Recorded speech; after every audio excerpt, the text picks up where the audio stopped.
Welcome to another Founder Wisdom podcast. We have Lien De Pau with us today. She's an author and investor, CEO and founder at The Big Exit, Forbes contributor, serial entrepreneur and investor. She's sharing lessons about her journey from entrepreneur to investor. It's a fun topic that we're going to talk about today. This podcast is brought to you by podpar.com. Podpar.com helps you scale or start a podcast. So go to podpar.com if you want to monetize through the podcasting game. This pod is also brought to you by Qualia Mind. It's a supplement for the brain. You can find it at neurohacker.com. Helps with focus, memory, and drive. If you're a busy entrepreneur, you'll surely gain some points by actually taking that one. Yeah, welcome to the podcast. Tell me a bit more about yourself, what you're up to nowadays. Yeah, thank you so much for having me. I'm really looking forward to this conversation. And to be quite honest, I'm jumping on a plane tomorrow, flying to Necker Island to do some masterminding with Sir Richard Branson. So we can have a chat about that. But besides that, I'm doing really well. And yeah, let's dive into this conversation. Right. So, what are you up to nowadays with the business, the big exit? Where do you want to take it? Yeah, so I founded The Big Exit about a year and a half ago. And I'm a serial entrepreneur, and I tend to start and build and scale businesses because I often see a problem that I would like to see solved, and it's not properly solved. So I'm one of those entrepreneurs who kind of loves to build businesses around problems and solving these problems along the way. And that's how the big exit came about. I've been in the online business entrepreneurial space for more than 15 years now. There's a lot of information out there on building, growing, scaling a business, but not so much information about exiting and getting a business ready for an exit, specifically not amongst small business owners and specifically not around bootstrapped business owners. So there's a lot of knowledge out there around exiting for VC-backed businesses, but not so much for bootstrap businesses. And I'm one of those. And I came to realize a couple of years ago when I was having conversations with investors as I was doing a funding round, I came to realize that I didn't even ever thought about having an exit strategy for the business that I was having at the time. And I'm part of a lot of masterminds, a lot of like high-end masterminds. And I came to realize that we never really have conversations around exiting and preparing a business for an exit. So hence I basically decided to make it my mission and make it the Big Exit's mission to educate 1 million small business owners on how to get their business ready for an exit. And what was your first business and all the businesses that led you to where you are today? What lessons did you learn from operating these? Yeah, wow, that's a long journey in and of itself. I've been an entrepreneur for 15 years, and I kind of lost track a little bit about the businesses that I've started. A lot of them I closed down as well. Like none of them, like a few of them haven't been really successful. But I basically started off as a consultant. I worked in corporate before in operational excellence as an operational excellence program manager. So my first entrepreneurial job was basically to work as a consultant, freelance. That very quickly turned into an agency where I was putting similar kinds of freelancers like me with our clients and basically helping them to solve some operational excellence challenges that they were having. But then came to realize that the agency model wasn't really the model that I loved as someone who values freedom a lot. It's a really difficult model to run and to scale. It gives a lot of complexities and headaches. So from that, I kind of went on this journey on figuring out a business model that was more aligned with what I call my desire for freedompreneurship.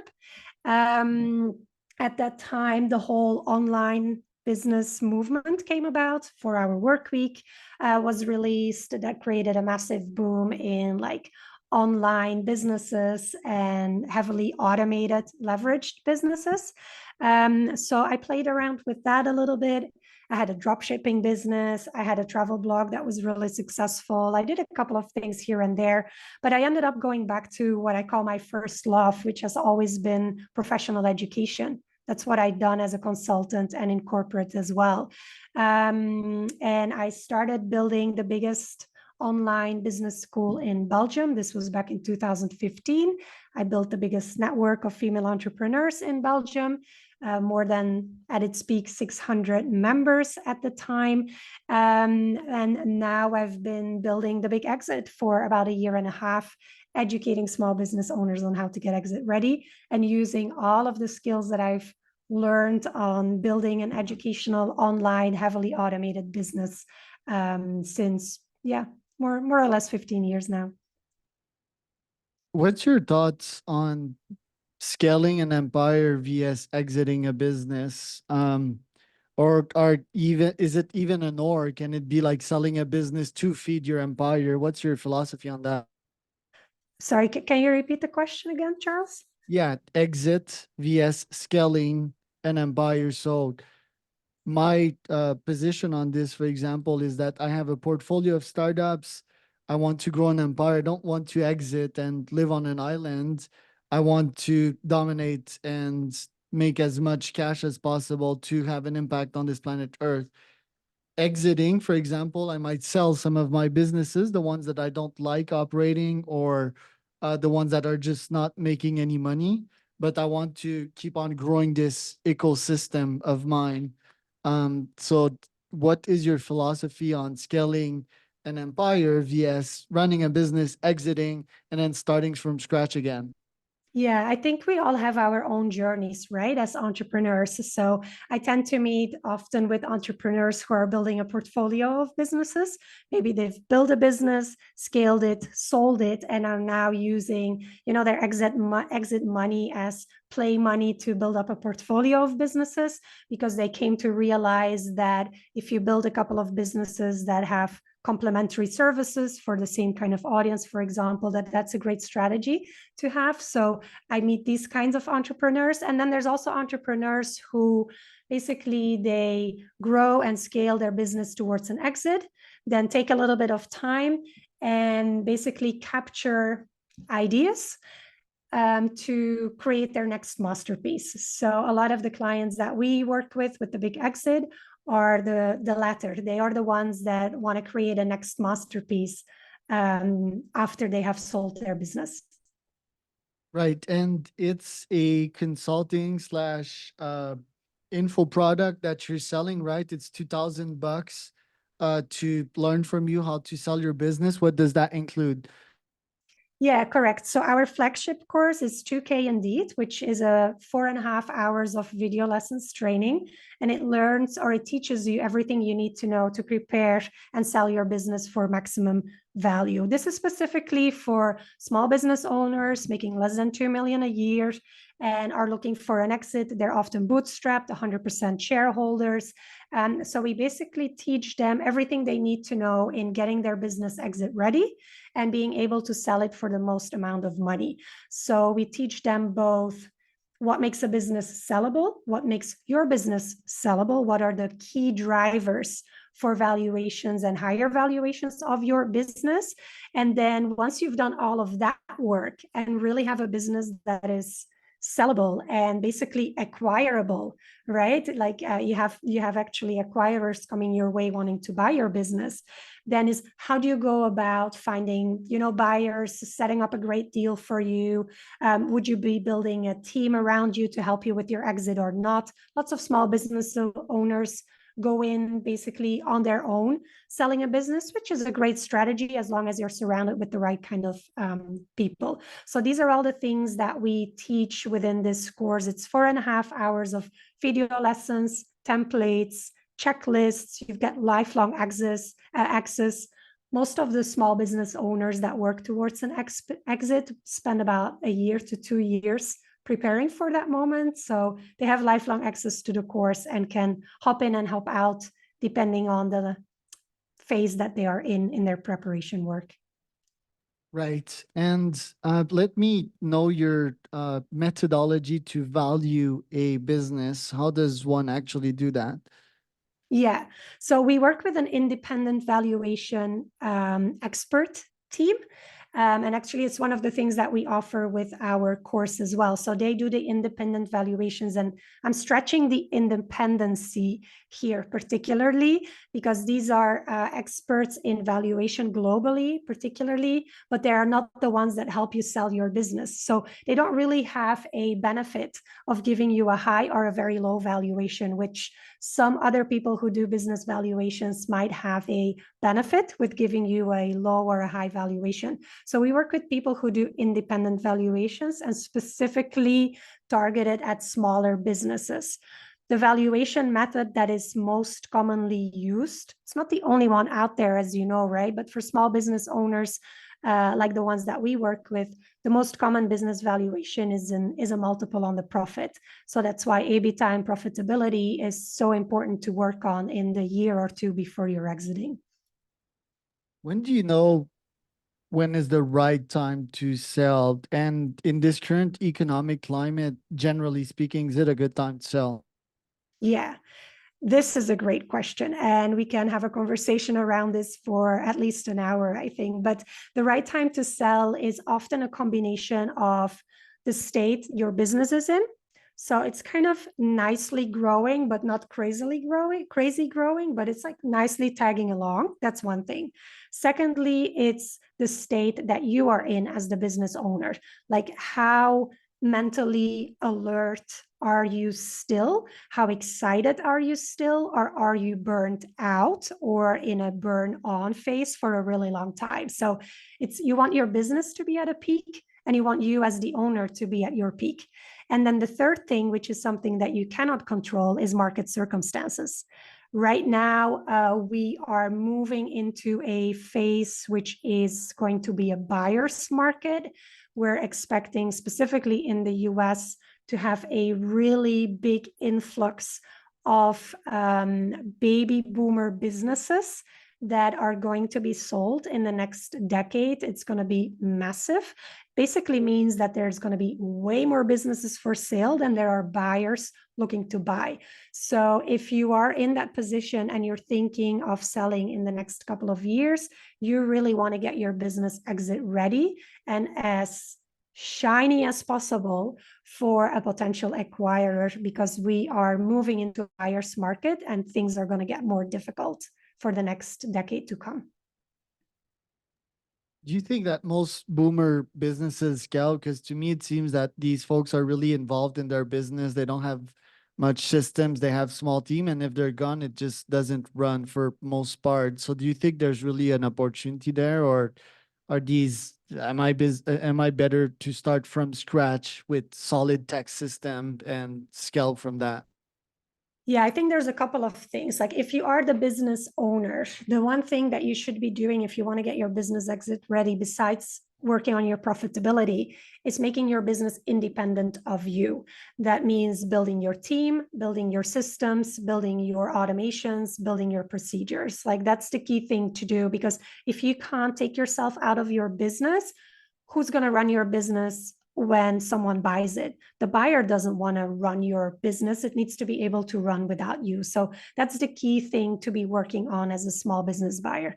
As you're saying, rightfully, a lot of small business owners are not really maybe that tech savvy with things. And there lies a great opportunity, I think, for business buyers who bring in that knowledge. So when you have business as a business buyer, you have quite a bit of knowledge of the online space, digital marketing, automation, small business software that can be used in a business. You can create massive leverage when you buy a business like that. So I think, it goes both ways, but definitely as a small business owner, the first step you should take is get yourself independent from your business, or get your business independent from you. That's step number one. If that's not possible, you can't sell your business. It's pretty simple. Right. Yeah, quite interesting, quite thorough. What else should we know to get exit ready? Like, is it to have a stream of income, have our expenses under control, have SOPs to employees? What is required to make your business sexy and sellable? Yeah, this is a great question. So we have developed a proprietary framework on what makes a business sellable and valuable. So we call it the 4 exit habits, and we've touched on a couple of them already. But the 4 exit habits, well, there's 4 of them, one for each letter of exit. So it's pretty easy to remember. The first habit is external habits. How do you position yourself in the market? Like, how unique are you? How much pricing control do you have? Is your business very heavily reliant on you as the face in terms of marketing and sales, for example? So that's habit number 1, external habits. You want to make sure that it's not as dependent from you, and there's basically you have some form of a monopoly. That's a really strong point or a position to be in with your business. So external habits. Second is what we call expansion habits. How much expansion potential or growth potential does your business have? You as the business owner do not need to grab those opportunities, but a buyer should be able to grab these opportunities. So where's the growth potential in your business, and knowing that, because then you will be able to find the right kind of buyer for your business. The third one is the I, which is the what we call internal habits. This is how you organize the business in the back. Procedures, automations, having your team properly in place, all of these things. We've talked about this already a little bit. This is about the independence of your business, the independence of your business from you as the business owner. And the fourth habit is the tangible habits. This got everything to do with the number crunching. How's your revenue looking like? Profitability, cash flow. Those are the main key things. Do you have recurring revenue in place? We haven't really talked about this yet, but if you have some form of recurring revenue in place, you will have your valuation, I wouldn't say go through the roof, but it definitely makes your valuation much sweeter, and you'll find way easier a buyer who is willing to pay maximum value for your business. Then once you have your exit, do you recommend these people to invest in other vehicles to keep on making money on autopilot? Like, is that the plan people should go after? Should they just jump into the right next business? It's a very personal journey, right? So everybody does something else after an exit, and it really depends on where you are in your life. But the first thing, there's always 3 things that we recommend founders to do or owners to do after an exit. First was celebrate. You wouldn't believe, Charles, how many forget to actually celebrate, because the journey is so long and it's so strenuous going through an exiting process that sometimes you don't have the energy anymore to celebrate, but make sure you celebrate. Second, make sure you relax. Take time to not only just relax, but calm your nervous system down. They really just get the adrenaline down, get all the hormones down that have basically been running your system for the last 5 or 10 or even 20 years. So it's celebrate, relax. And the third is journaling. Write down about the experience that just happened. Write down about how you see your future. Journaling is a really great strategy to help you get clear on what your next phase of your life is going to look like. Once you get that clear, there's several avenues, right? Some business owners still feel like they want to create another masterpiece. Other business owners might want to start on an investment journey and become an angel investor. Others might, move into the real estate thing. Others can do a combination of these things. What is really important on this journey, I think, Charles, is to be what I call a conscious investor. Be really aware of where you want to put your exit money, because hundreds of opportunities will come your way. You've probably experienced this as well, right? Like when you've done an exit and people come and hear about it, there's a lot of opportunities that are going to come your way. And really being conscious about what it is that you want for the next 5 or 10 or 15 years, or this next chapter of your life, is crucial. And journaling can help you do that. Love that. Well, Lien, thanks for the value added today. Where can people find out more about you? They can definitely go on LinkedIn. I'm a really active LinkedIn user, so feel free to put my LinkedIn profile link in the show notes. LinkedIn is a good place. And then our website is www.thebigexit.co without an M at the end, so .co. And there you can find information on how we can teach you to prepare and sell your small business for maximum value.